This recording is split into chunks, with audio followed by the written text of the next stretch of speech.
So we are back building a board once again. This time with a very slight difference in that absolutely everything is going to be covered in snow. Snow is one of those wargaming things that you don't see on bases or tables very often.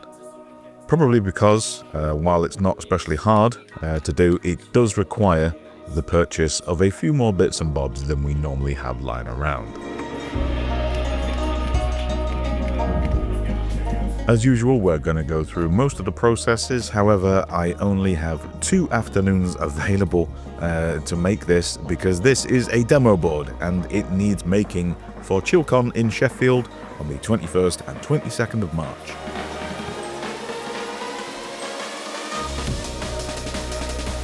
The first little gimmick piece that I've got going on, aside from these dungeon tiles, is some smashed up plaster, and I made this about 2 years ago for my massive Gundam diorama, and I made way too much of it.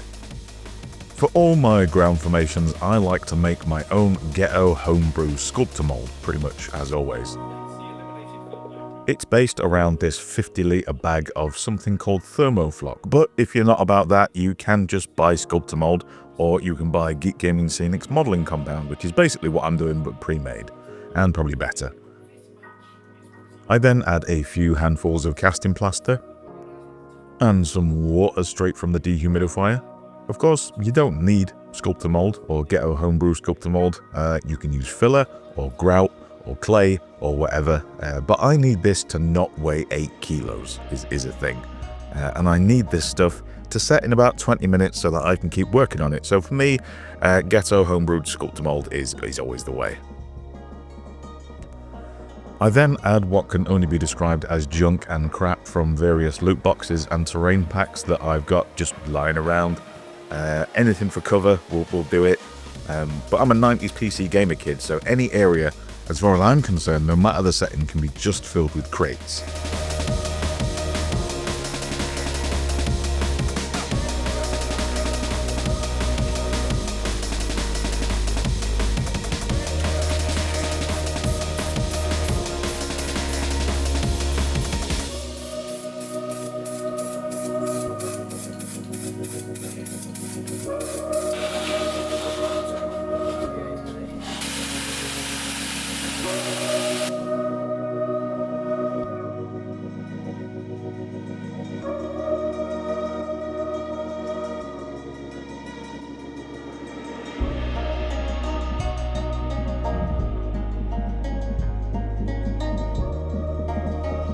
Of course, it wouldn't be an MS Paint video if I didn't shit the bed at some point. For some reason, I made the frame and the board separately. I don't know why I did that. Normally, I don't do that. I've had to add some additional supports into the frame to accommodate the board better, with it just slotting in at the top. But also, I absolutely didn't test fit this before I committed to the bit because everything was wet, everything was a mess, and I haven't got much space in here. So hopefully by tomorrow afternoon, it's just going to fit. It'll be fine, guys. Don't worry about it.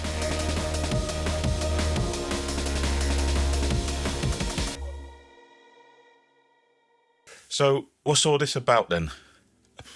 So, this board is for my upcoming video game. No, it's not. Tabletop game. Yeah, we have an upcoming tabletop game, which we are running kind of...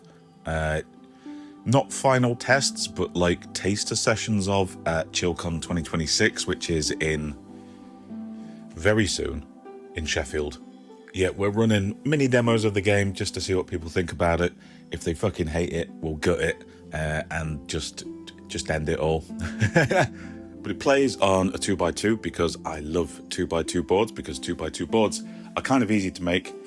Well, easier and cheaper and quicker and take up less space, like 2x2, proper kitchen table size. That's why Halo Flashpoint is so good. That's one of the reasons why Halo Flashpoint is so good. Yeah, it's kind of a soft launch at ChillCon. There'll be minis for it available to buy, the minis that I have finished. There'll be demos of the game, like a truncated version of it that you can come up and play. Lovely, Happy Simon will be doing those. So I've kind of structured this board so far around one of the core match types in this game, which is asymmetrical gameplay, attack and defense.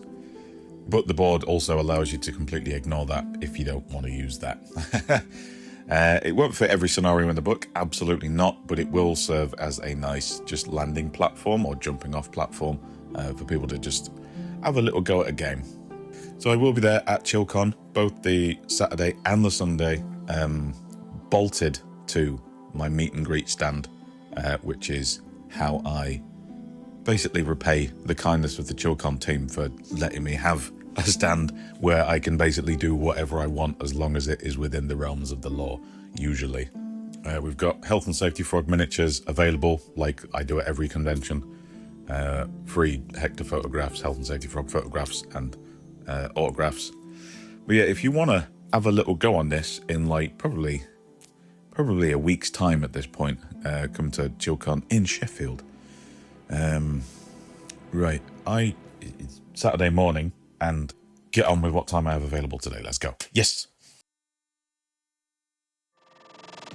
Before we move on, I just wanted to give a shout out to my mate, War Daddy Miniatures. Nice lad. He's got a cute cat. Terrible tasting beer, but he is nice. War Daddy Miniatures specialises in a curated eBay store that specifically stocks either ready painted or restored and ready to play Warhammer and bolt action. I've done a couple of projects with Jack in the past, and it's always been fun to dig into his warehouse and find all the weird stuff he's just got knocking around in there. And I believe there's plenty of weird stuff on his eBay as well. He is currently running a 20% off promotion across his whole eBay store with the code WARDADDY20, which is pretty dangerous for me since I picked up the bolt action baton and joined the race recently, so that eBay page is pretty dangerous for me right now.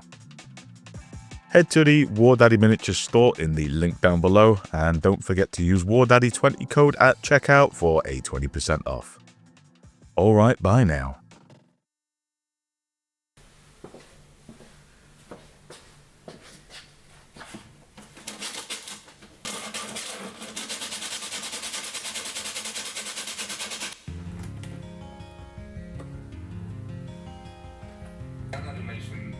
So with the top coat of snow going over, well, let's be honest, basically everything, there's very little point in working on ground texture or colour. A simple coat of black is pretty much everything we need, as if you spend time working up through browns and greens and more lighter shades in your ground textures, well, you're just never going to see it, and it's going to blend into the snow, and it won't be visual. It won't do anything. However, all our little bits of terrain and obstacles do need a little dash of colour on there, or at least a dash of shading in the case of these ruins. Primed black and dusted from above with some Poundland Grey, which is a very, very nice greeny grey. You can't knock the Poundland Grey, it's phenomenal. And then a light dusting of pure white from directly above. That should leave a lot of the lower half of the building and its recesses looking dark enough to make a contrast and to make a statement.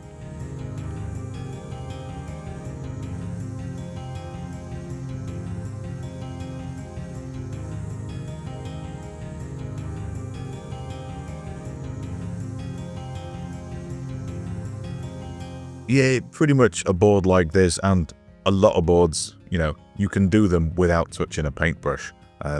Rattle cans, airbrushing if you want to be specific and bougie, and probably only bringing a handful of brushes out for some washes or contrast paint to pop some areas. The boards are very, very easy once they're at this stage.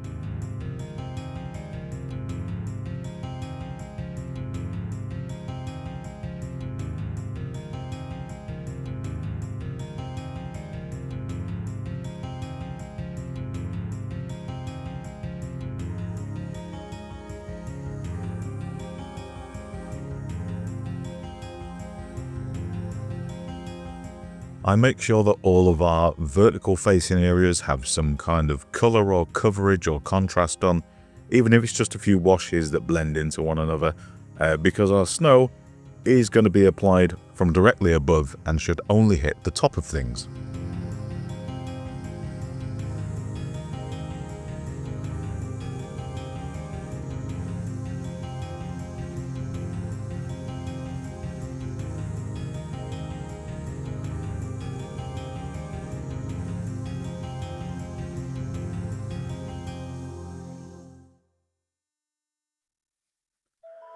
For our snow, we're using Woodland Scenics Fluffy Snow, I think it's called, and AK Interactive's Micro Balloons, which is certainly not the most intuitively named product that I've come across. Firstly, I'm making a frosty crumble with a handful of each product and some clear PVA and a little bit of water. This is to plug some of the gaps that I've left when just sticking bits onto the board. It's actually not that great an idea in the long run because when the PVA dries, it loses most of its volume and it does shrink. However, this is actually a very handy trick for frosty and snowy miniature bases. You could probably slap this on. It recedes in about 12 hours once it's dry, and you've got really nice, frosty, slushy, shiny snow. Lovely.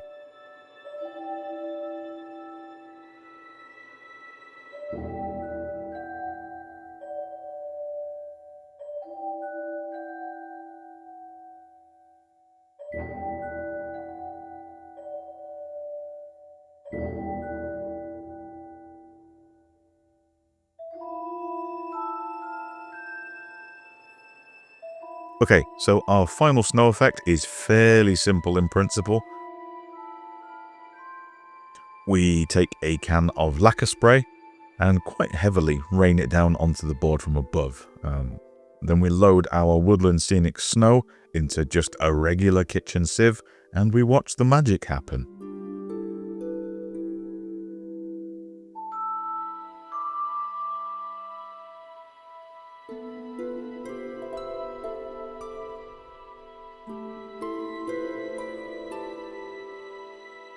Now, I would recommend working in stages, like steady stages with this.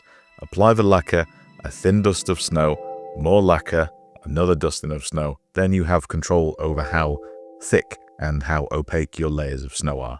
Of course, I'm saying that now in edit mode hindsight, because at the time, I just kept thumping this stuff on because I want super thick, dense snow, and because I wanted that, we ended up losing a lot of the black work underneath and we lost a lot of the contrast.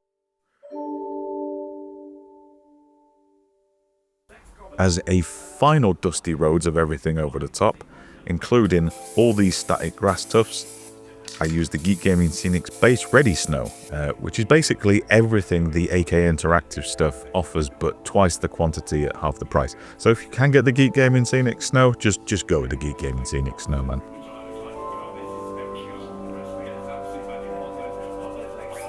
I then seal absolutely everything with watered down PVA, drying the board in the sun when I can, and repeating until the surface of this thing feels like concrete. And then there's this story about them having what was basically the single most thrilling, exciting match I've ever heard of in my life. Yeah. I mean, because of sort of like half tap dance. You never fucking see him again. Romeo in paper, he gets all greased up on his head. It seemed more visceral than I was expecting.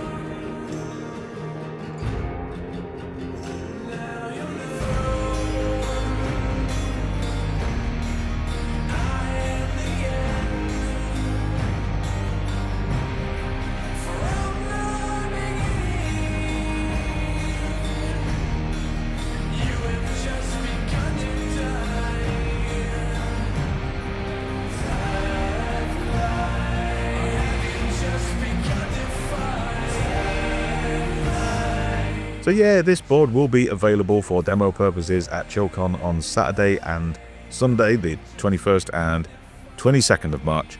And this game we're making, Petrichor, I don't think I've said its name at this point, will be officially released at UK Games Expo at the end of May.